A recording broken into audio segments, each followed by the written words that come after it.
Thank you, Susana. Muchas gracias por la oportunidad. Good morning, everyone. Thank you for the opportunity.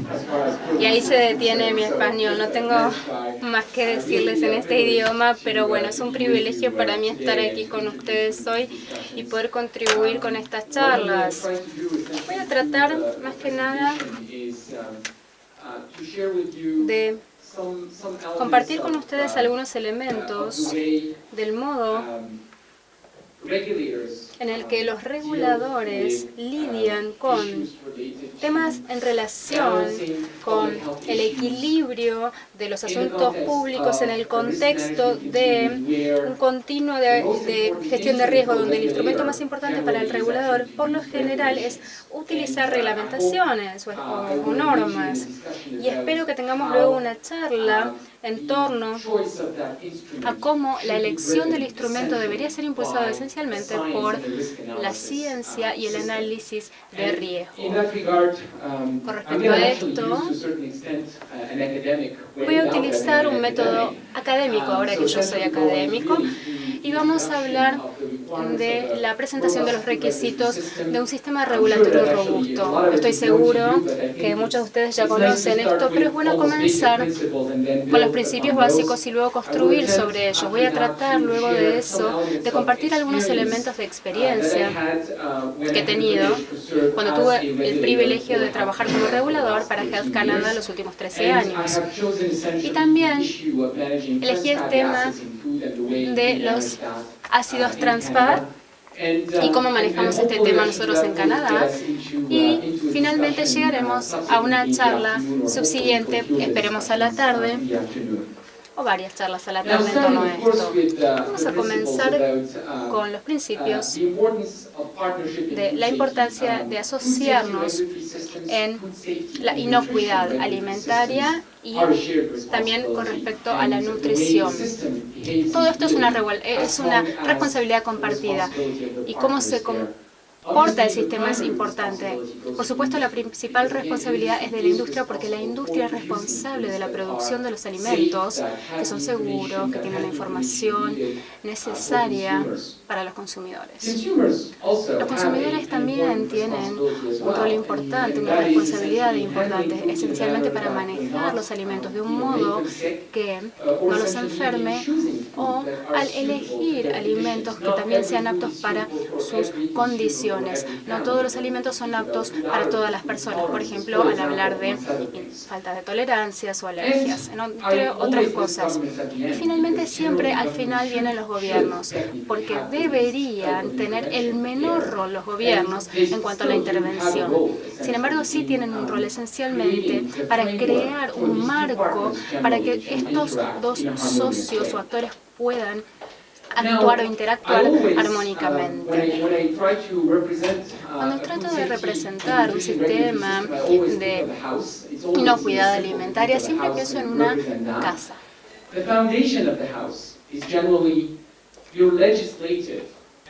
La base de la casa sería el marco regulatorio sobre el cual se construyen las cosas. Necesitamos comenzar con una base que sea robusta. Esencialmente, lo que puede levantar la casa serían los pilares que vienen a través de una guía internacional que recibimos. Esencialmente los principios de riesgo, de análisis de riesgo, en el que confiamos, aquellos con los que cumplimos nosotros. Y finalmente, el techo es el hecho de que los distintos socios, actores, todos tienen que actuar juntos de un modo responsable. Y esto es muy importante para mí y lo vamos a charlar más adelante durante la discusión que tengamos después. Con respecto a la base de la casa, una legislación robusta, ¿qué es lo que hace esto? Por lo general, una legislación crea orden en el sistema, define los roles y las responsabilidades. ¿Quién es responsable? ¿Y de qué? Define también la gobernanza y por supuesto todo esto puede variar según el país, la constitución, la cultura.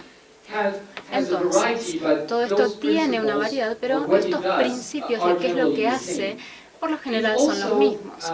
También establece la base del sistema de control, entre otras cosas. Por ejemplo, establece las consecuencias por no cumplir con los requisitos de nutrición o de inocuidad. Por lo general, esto es lo que contiene, pero por lo general, para que una legislación sea eficaz, en particular una legislación que da a las autoridades la posibilidad de crear reglamentaciones, hay requisitos que se intentan aplicar por parte de algunos reguladores. Y esto no está del lado del qué, sino del cómo se conduce todo esto.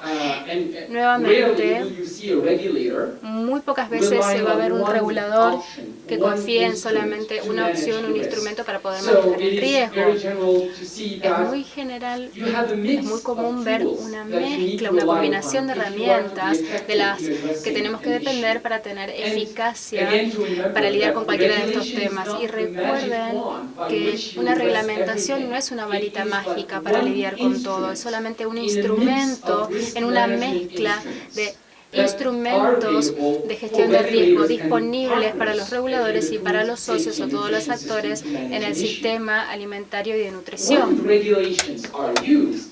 Cuando se utilizan las regulaciones es importante que sean conmensuradas al riesgo de salud, se basen en evidencia y también es muy importante que sean coherentes. ¿Por qué coherencia? Porque si no vamos a tener decisiones arbitrarias y vamos a perder la confianza en la forma en la que funciona el sistema de regulación alimentaria.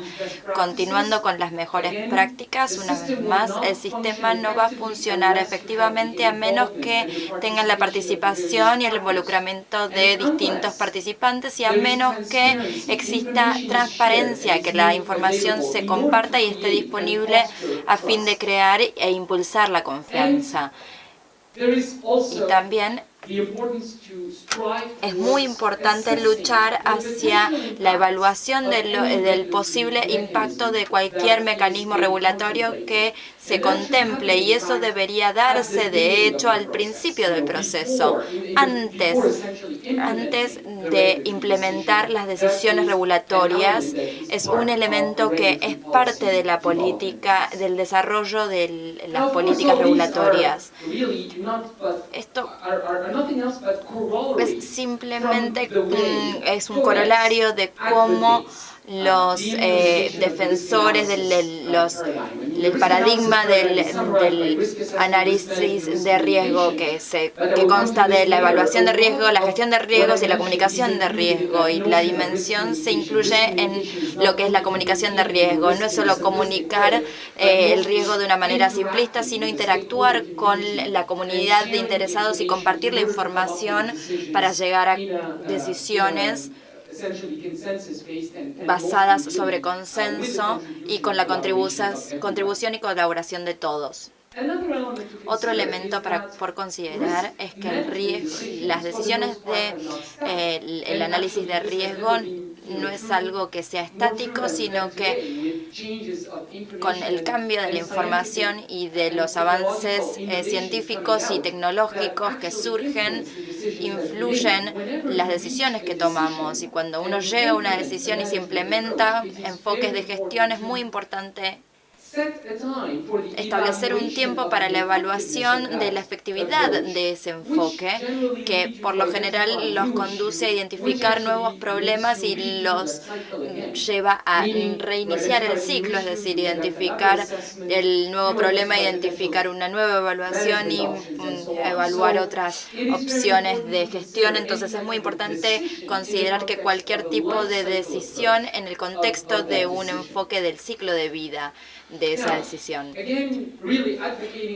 Entonces, adherirse a los principios de análisis de riesgo, tenemos que vernos a nosotros mismos como reguladores. Sigo diciendo nosotros, aunque haya dejado esa comunidad, pero una vez que uno es regulador siempre mantiene ese paradigma en mente, porque tenemos que verificar que estemos adhiriéndonos a los principios de análisis de riesgo. Esto es lo que proporciona la coherencia, la consistencia de las decisiones, el hecho de que las decisiones son independientes de los individuos. Esto también es lo que crea la confianza, genera la confianza entre distintos jugadores. Y la confianza lleva a cooperación. Si no confiamos, no tenemos colaboraciones. Y el elemento clave de por qué tenemos que unir todo esto es que la mayoría de los países han firmado los acuerdos de la Organización Mundial de Comercio y también están en función de estos acuerdos y hacen referencia a que el paradigma de análisis de riesgo tiene que seguirse si se adoptan o se desarrollan medidas sanitarias. Los principios de análisis de riesgo son tan importantes en un contexto en el que los alimentos tienen que intercambiarse y comercializarse entre distintos países, entonces afecta el comercio internacional, también proporciona un marco para los reguladores y que adopten los cambios que surgen de la innovación alimentaria. Algunas palabras acerca de las tendencias, de los desafíos que estamos recibiendo los reguladores. Algo que se mencionó por la subsecretaria antes es que este tema no solo se da en la Argentina, sino en todos lados. Algunos elementos, quizás concentrándonos en el elemento del consumidor. Solíamos pensar que los consumidores son esos seres obedientes, les decimos que tienen que consumir, que comer, y ellos van a hacer lo que nosotros les decimos. Pero nunca funcionó, y incluso menos ahora que antes. ¿Por qué? Porque las fuentes de información son tan diversas con la globalización. No esperan que los reguladores mencionen algo para que ellos obtengan esa información. Internet está tan repleta de información, tan cargada de información y está cambiando tan rápidamente que no son tan fáciles como quizás en otra época. Otro tema es que las tendencias están cambiando tan rápidamente. Estamos escuchando todo el tiempo distintas, no coman alimentos procesados, no ingieran elementos sin gluten, no consuman esto, no ingieran lo otro. Entonces hay tantas tendencias que cambian y por supuesto impactan la forma en la que se producen los alimentos y que se consumen también los alimentos. Por supuesto, esto es algo que vimos desde la década de los 80, de los 90 y es algo que sigue sucediendo, que la mayor disponibilidad y la menor estacionalidad de los alimentos. Uno puede encontrar distintos alimentos en casi cualquier mercado, los alimentos frescos. Los vegetales frescos, por ejemplo, en Canadá eran más limitados. Ahora pueden encontrar todo tipo de verduras, de frutas, de vegetales en casi todos los países a un costo bastante razonable, que ese también es otro punto muy importante, el hecho de que sean costeables. También la nutrición, la forma en la que cambia y en que interactúan los reguladores. Los reguladores solían pensar, y algunas veces quieren seguir creyendo, que ustedes son los que deciden, en especial impulsados por la Dirección de la Salud y Sanidad Pública, cuál es el vehículo que quisieran imponerles a los consumidores para que tengan una fortificación, por ejemplo. Y ese podría ser el caso en el que hay un paradigma de salud pública justificado. Por ejemplo, en Canadá tenemos una deficiencia en ácido fólico, en la ingesta de ácido fólico. Entonces se tomó la decisión en los 80 de fortificar la harina con ácido fólico. Entonces se identificó que el resto de la población no iba a estar sufriendo de este tipo de elemento de fortificación, y los reguladores decidieron que debía haber una obligatoriedad en incrementar el grado de ácido fólico en lo que eran las harinas. También se identificó que la vitamina D, que también es otro nutriente en el que hay una diferencia en parte de la población, particularmente en las mujeres y en las mujeres mayores de 50 años. Se tomó una decisión de fortificar diversos alimentos, incluida la leche, con vitamina D. De hecho, la fortificación de la leche es obligatoria para la leche. La fortificación del calcio en los jugos de naranja también es más discrecional, pero también las autoridades tomaron esa decisión. Entonces, lo que vemos es que los consumidores eligen qué vehículo quieren adoptar para fortificar o para fortalecer un nutriente particular. Esa no es función de los reguladores. Estoy hablando de una salud pública que impulsa las distintas medidas que tienen que adoptar los reguladores, sino que los consumidores quieren abordar sus necesidades nutricionales. Por supuesto, se pueden cuestionar si están informadas o no, y esas son otras cuestiones en la evaluación y gestión de riesgos, pero ellos toman una decisión, eligen, y eso puede impulsar la elección de distintos alimentos. Esto también se da en un ambiente en el que vemos distintos desafíos de salud pública. Sabemos que los alimentos y la nutrición tienen una contribución en la salud pública más allá de lo que se define como enfermedades transmitidas por los alimentos tradicionales. También están afectadas por las sustancias químicas en los alimentos, temas como la obesidad y la gestión de riesgos, y los funcionarios de salud pública están todos involucrados en este tema, y también la identificación de un enemigo a la salud pública. Y esto en los 70 y los 80 era las grasas, después pasamos a la sal y ahora es el azúcar. Y hay otros enemigos. No estoy juzgando lo que sucede, sino que estoy mostrando lo que se da en la actualidad. Esto se da al mismo tiempo que los reguladores siguen ejerciendo su mandato, que es regular los alimentos, y están haciéndolo en el medio de estos cambios.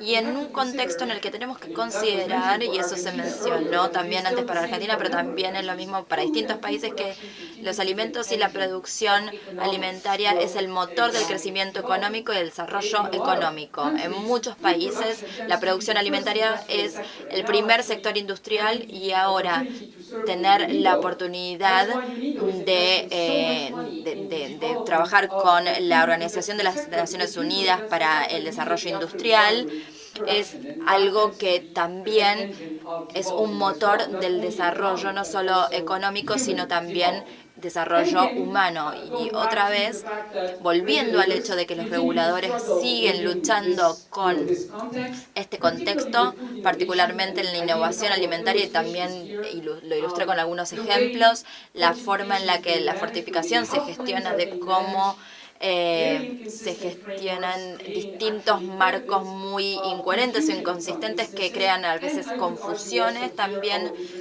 es como las organizaciones internacionales no prestaron suficiente atención para presentar una guía de cómo las normas y estándares alimentarios debían acompañar la innovación en el sector alimentario. Siguen concentrándose en problemas quizás desactualizados de lo que es la nutrición y la inocuidad alimentaria. Entonces, cuando les preguntamos a la gente qué piensan acerca de los reguladores, tenemos dos opiniones, y quiero ilustrarlas porque es lo que escuchamos como reguladores. Tenemos, por ejemplo, un lado del lado que nos dice que los reguladores no viven en el sistema de la producción alimentaria y son un problema para la innovación, y que incluso están fuera de todo el raciocinio de lo que es son las entidades de producción alimenticia. Y por otro lado, no están haciendo lo suficiente, las regulaciones no están cumpliendo con los intereses, deberían hacer que la gente consuma los alimentos que son buenos para ellos y deberían sacar los productos no saludables del mercado, y algunos también piensan que se mueven codo a codo con la industria y que no están protegiendo a la gente. Entonces me gustaría saber cuál es la opinión de ustedes en la que los reguladores reciben críticas de los dos lados. Ahí es donde uno puede considerar que está haciendo un buen trabajo, pero quizás no llegue para llegar al extremo de estos puntos de vista. Así que bueno, ahora la pregunta es quién tiene razón en todo este debate. Creo que lo que tenemos que llegar es a la conclusión de cómo salir de este paradigma y de los principios, de la forma en la que un instrumento regulatorio debería aplicarse al volver a estas directrices académicas que acabo de compartir. Y lo que vamos a intentar es básicamente ilustrarlo a través de algunos ejemplos. Voy a volver a la definición de la Organización Mundial de Comercio que es un instrumento de regulatorio, regular la composición de alimentos e incluso regular el aspecto de los alimentos relacionados con un tema de salud. Es una medida sanitaria. Y tenemos algunas directrices. Entonces, si nos perdemos como reguladores, si los reguladores se pierden, hay algunas directrices, en particular para los países que han firmado los acuerdos de la WTO. Entonces, definir cuándo las medidas sanitarias se justifican uno tiene que tener una evaluación y técnicas de riesgo documentadas por organizaciones internacionales y prácticas internacionales. Estas evaluaciones tienen que basarse en la información científica disponible. Por lo tanto, la evaluación de riesgo es esencial antes de proceder con cualquier tipo de decisión de gestión de riesgos. Esto tiene que caracterizar el riesgo, tiene que identificar la población a la que puede apuntar ese riesgo y también las consecuencias que puede tener sobre ella. El siguiente elemento es cómo se gestiona este riesgo. Y también hay una guía, porque no es una decisión científica. La gestión de riesgos es de hecho una decisión integrativa que considera todos los puntos de la ciencia y conjuga también las consideraciones económicas, sociales, la factibilidad de las medidas que se contemplan. Y también tenemos directrices y guías de que estas medidas deberían tomarse para minimizar el impacto y, por lo tanto, volviendo a las nociones que mencioné antes, el hecho de que necesitamos la coherencia, necesitamos la transparencia y, por lo tanto, evitar cualquier tipo de decisiones arbitrarias o injustificables. Voy a utilizar esto para ilustrar con un ejemplo. Y antes quisiera mostrar las medidas regulatorias en el contexto de la gestión de riesgo. Cuando uno tiene que gestionar un riesgo, tenemos que ver los instrumentos o las herramientas que están disponibles y todos tenemos que trabajar en conjunto. Por lo general, tenemos lo que se utiliza en términos de regulación, tenemos estándares o normas, que son es el nivel máximo, que no es autorizar la elaboración de diversos alimentos que pueden estar contaminados, establecer límites de nutrientes en alimentos si está justificado por la evaluación de riesgos, requerir distintas medidas de etiquetado, por ejemplo, las tablas de información nutricional. Esos nutrientes no se eligieron arbitrariamente, hubo una evaluación que se condujo para identificar cuáles son importantes. Pero eso no es suficiente, también tenemos que incluir otros elementos que incluyen la comunicación de riesgo. Y incluí esto y quiero insistir que no es la forma más efectiva porque colgar las cosas en la web no es suficiente. Uno tiene que hallar el mecanismo adecuado para que la información llegue a los que tengan que utilizarla. Y a veces utilizamos mecanismos de relay, como por ejemplo grupos o las medidas no regulatorias también están en contexto de la gestión de riesgos. Y esto es esencialmente lo que quisiera ilustrar en el contexto de los ácidos de grasas trans. Muchos tenemos que ilustrar el hecho de que es una caja de herramientas. Y ahora, pasando a los ácidos con grasas trans, hemos conocido este tema durante años. Canadá era un país que tenía una de las ingestas más altas de ácidos de grasas trans. Los ácidos grasos también se producían en altos grados, existen naturalmente, pero este tipo de ácidos se inventaron, entre comillas, más cuando las grasas saturadas eran el enemigo público, cuando se quisieron encontrar las alternativas o cambios a las grasas saturadas, que se quisieron encontrar grasas estables y que tuviese duración en el transporte, que soportaran altas temperaturas de tratamiento. Entonces eso es lo que se apuntaba, eso era lo que buscaban los tecnólogos y los científicos alimentarios. El problema es que en ese momento no se sabía el impacto potencial en la salud. Entonces se encontró la solución en encontrar estos tipos de reemplazos por deshidronizar algunas grasas y se encontraron algunas grasas que eran estables, sólidas y que podían soportar altas temperaturas, pero al evaluar el impacto en la salud de estas durante los 80 y los 90 se encontró que tenían el efecto doble. En las grasas saturadas tenían el problema de incrementar el colesterol malo, pero estas grasas no solo tenían el efecto de incrementar el colesterol malo, pero también reducía el bueno. Entonces tenía un doble efecto negativo, impacto en la salud negativo. Los canadienses tenían la ingesta más alta de los ácidos de grasas trans en el mundo. ¿Por qué? Porque la producción en el norte, uno necesita alimentos que soporten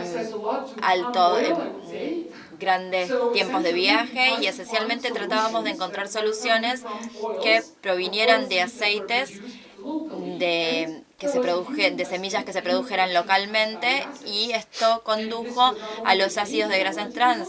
No solo se dio en Canadá, sino también en los Estados Unidos. En Canadá estábamos entre los consumidores más altos. Esta es una imagen de consumo de ácidos de grasas trans. Esta es una estimación que se hizo en 1995. Alrededor de 8.7 provenía de las grasas trans. Esto era bastante más alto que en los Estados Unidos en este aspecto. Esto justifica una búsqueda de soluciones para la situación canadiense, para un país en particular, porque el resto de los países, incluso si esa decisión es distinta del resto de los países, porque podríamos tener una situación de salud pública que esté relacionada en particular con una jurisdicción.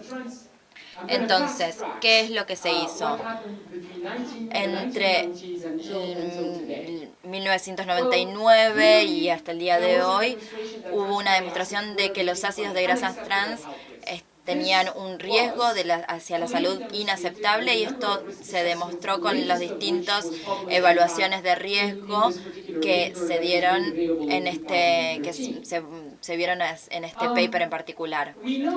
Sabemos que las grasas trans se usan hasta algún punto de manera discrecional, se inventaron por la industria, pero podían reemplazarse potencialmente. No tanto en esa época, pero hubo un énfasis cuando se descubrió este tema desde el punto de vista de la salud pública para invertir en opciones de reemplazo de las grasas trans. Y estas opciones de reemplazo hasta algún punto eran costo efectivas y viables y eran factibles y viables. Entonces, ¿cuáles fueron las acciones que se identificaron por los reguladores en ese momento? Lo primero fue alertar a los consumidores del hecho de que las grasas trans estaban presentes en los alimentos y las cantidades.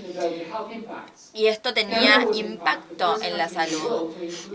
Canadá fue el primer país en el mundo en incluir las grasas trans en las etiquetas de datos nutricionales. Esencialmente, los canadienses podían ver cuánta grasa trans estaban consumiendo en cada uno de los alimentos.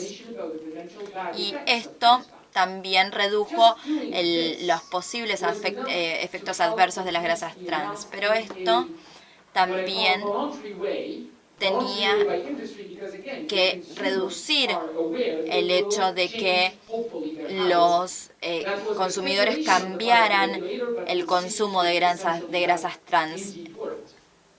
Hubo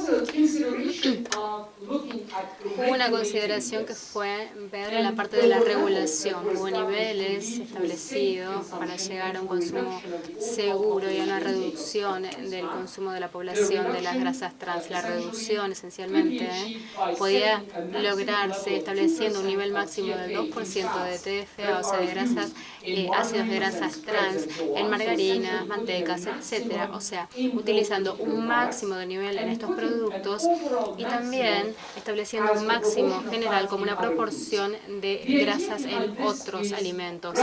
La idea detrás de esto es, en lugar de prohibir un producto, porque nuevamente un ácido graso trans producido industrialmente es un ingrediente o así es considerado, no hace falta una autorización, el modo en el que funcionaba este enfoque fue: uno cumple con el objetivo sanitario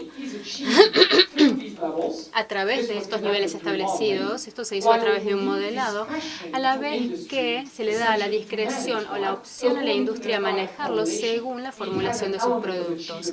O sea, tiene un elemento de poder ser logrado en lugar de decir se prohibirá el uso de este producto. Con esto cumplimos, sin embargo, el objetivo sanitario.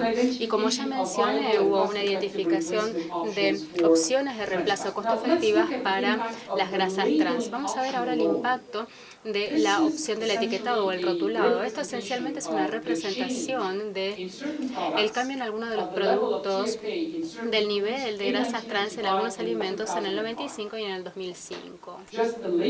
Solamente el etiquetado se implementó.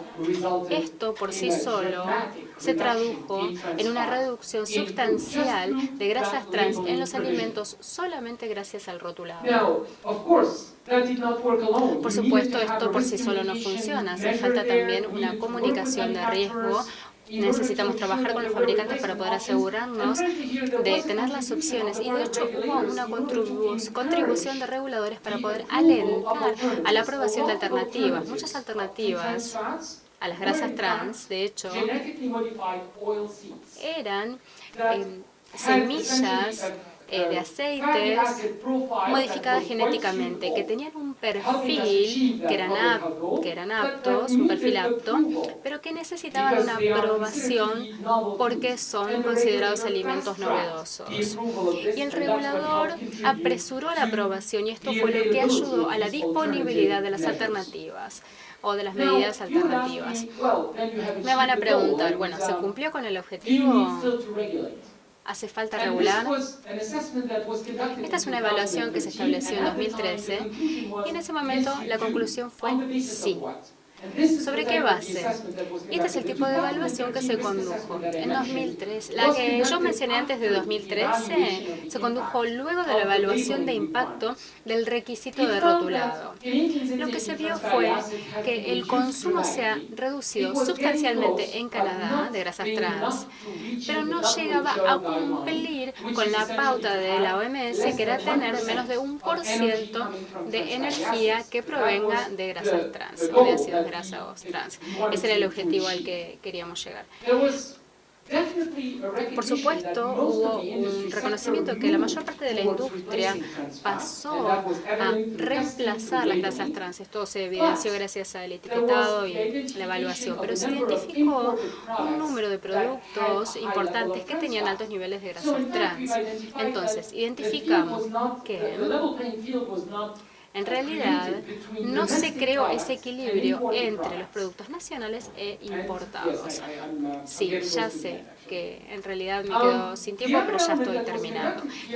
Lo otro que se hizo fue la evaluación del instrumento de la elección. Esa situación, si aplicamos la reglamentación y limitamos grasas trans con la reglamentación a estos niveles que mencionamos, ¿cuál es el impacto? Aquí hubo un impacto identificado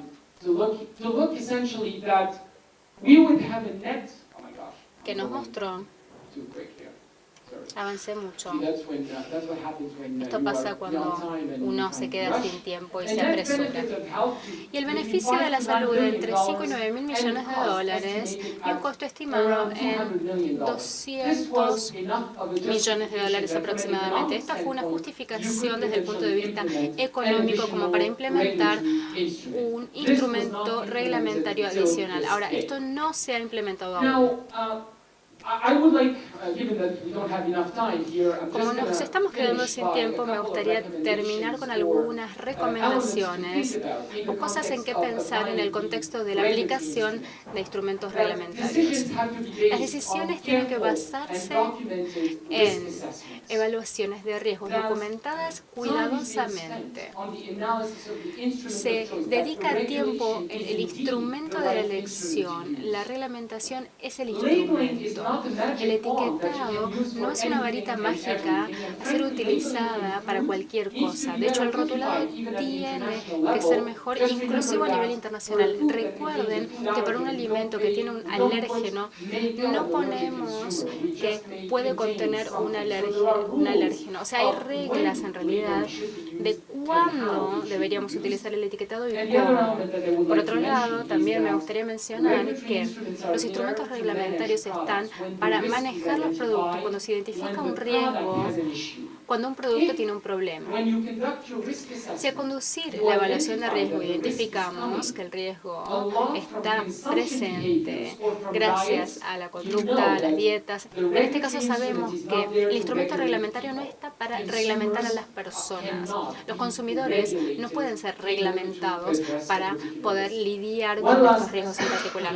Finalmente, si se me permite, me gustaría hablar de la importancia de la comunicación del riesgo y recordarles, Codex, que no solamente es la limitación del riesgo, sino la asociación, la cooperación entre los distintos actores que importa. Y esto es clave para poder llegar a tomar cualquier decisión de gestión de riesgo. Finalmente, también es importante el benchmarking, las referencias, tomando en cuenta las contrapartes internacionales. Y lo que proponemos, todo potencialmente ha sido aprobado en otra jurisdicción. Y recuerden que ninguna decisión puede ser tomada sin revisar el ciclo de vida conjunto. Esto era lo que yo quería compartir con ustedes. Muchísimas gracias por su oportunidad y por la atención, y pido disculpas por haberme extendido con el tiempo. Con gusto luego responderé sus preguntas.